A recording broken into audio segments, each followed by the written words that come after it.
Bridezilla cousin tried to sabotage her own wedding because her sister's boobs were too distracting. Buckle up, because this one has drama, glitter, cake sabotage, and a fight over a goat. Yes, really. So this was my cousin Danielle's, 29F, wedding last summer. Danielle has always been a little self-centered. Think, main character energy but without the charm. When she got engaged to her fiancé Kyle, poor soul, she immediately started treating the entire wedding like a Kardashian-level event. Her theme was ethereal woodland royalty.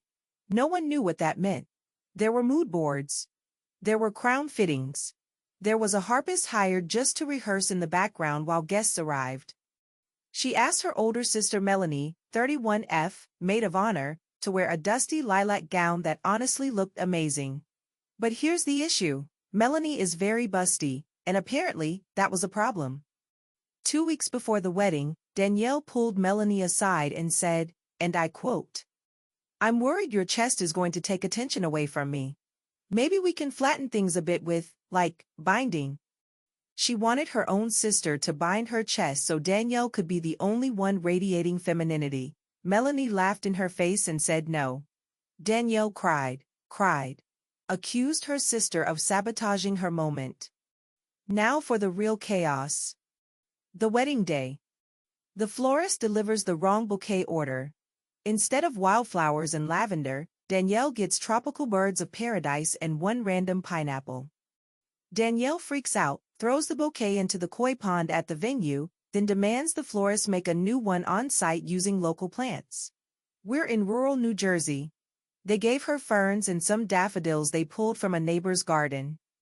During the vows, a goat, part of the enchanted forest petting zoo experience, breaks loose and sprints down the aisle. Danielle shrieks and yells, "Why is nature attacking me?" After the goat incident, she tries to reset her moment and orders the DJ to replay the entrance song so she can walk down the aisle again. Half the guests think it's a joke. It is not. At the reception, she accuses the baker of making her look fat in the cake topper. The topper was a custom sculpture. She threw it at the wall like a baseball.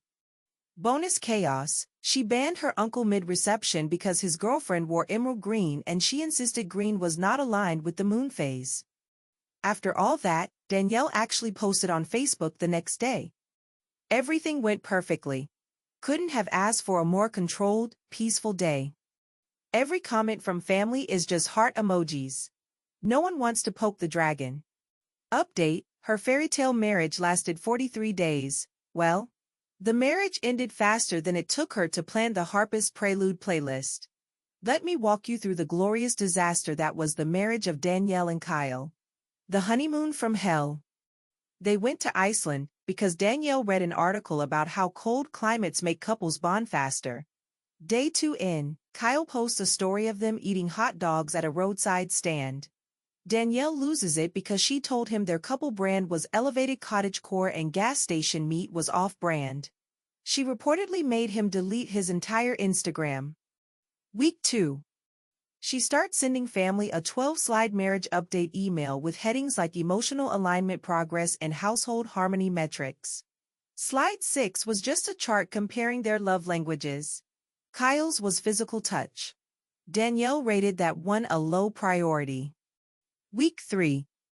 Danielle gets mad that Kyle wants to put up a TV in the living room. Her words. "This isn't a Best Buy. It's a sanctuary of intention." Kyle buys a TV anyway.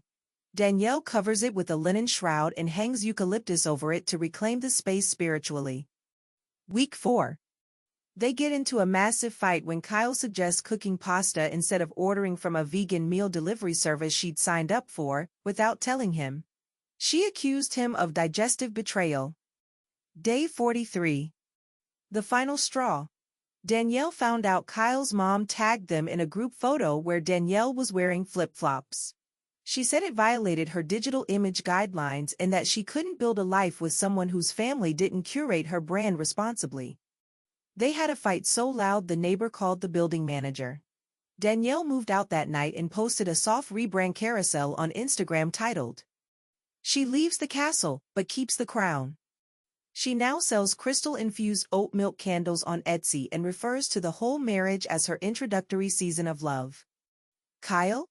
He moved to Colorado, lives in a cabin, and chops wood shirtless in Instagram stories. He's dating a snowboard instructor named Jess who drinks beer from the can.